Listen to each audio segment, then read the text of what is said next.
And I watched a lot of your videos, and I guess my question is like, I'm not really finding any way to reduce the symptoms as far as like you mentioned like you had Zen sickness. I think I have like depersonalization, like reality feels very eerie. I'm unable, I'm kind of trying everything, and it's been like 7 months, just kind of a lot of the fear is gone, but really unable to reduce the symptoms, like can't really exercise. I'm wondering, do I just keep going, or like what's a better way to like reframe this in my mind, or if you have any resources for that?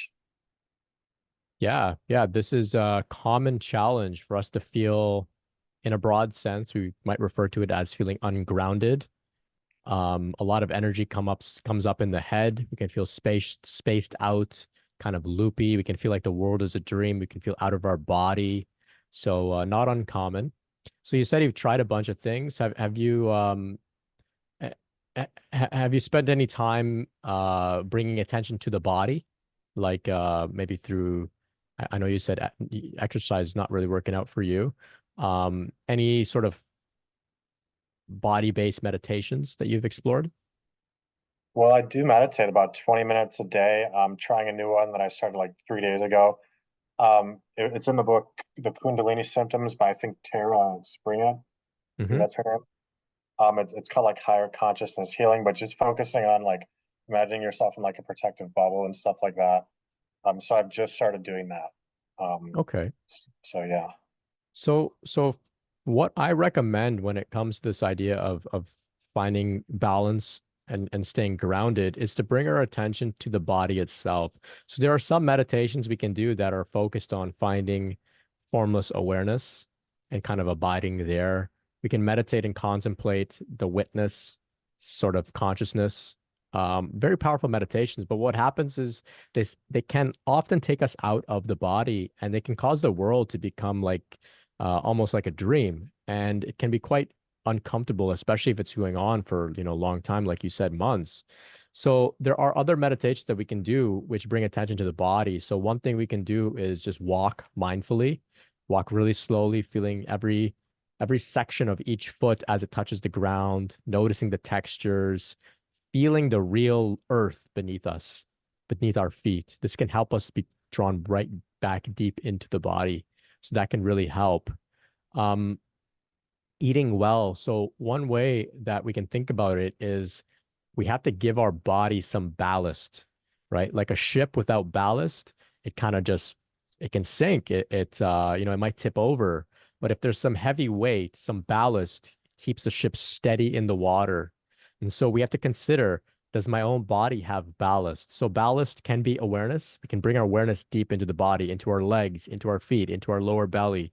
We can watch the breathing happening in the lower belly. That can help us to stay grounded. Also, eating well can quite literally serve as ballast too. So for this reason, I recommend those that are called to it to eat meat. So some people will adamantly refuse to eat meat despite being very ungrounded. Even just a little bit, a little bite can help.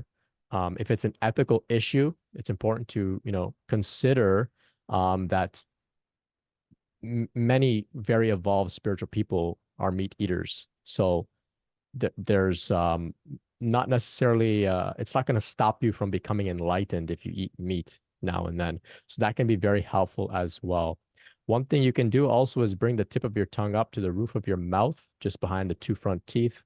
This allows excess energy from the head to flow through the tongue, down the neck, and into the rest of the body, which can also bring some relief from having a lot of energy up in the head.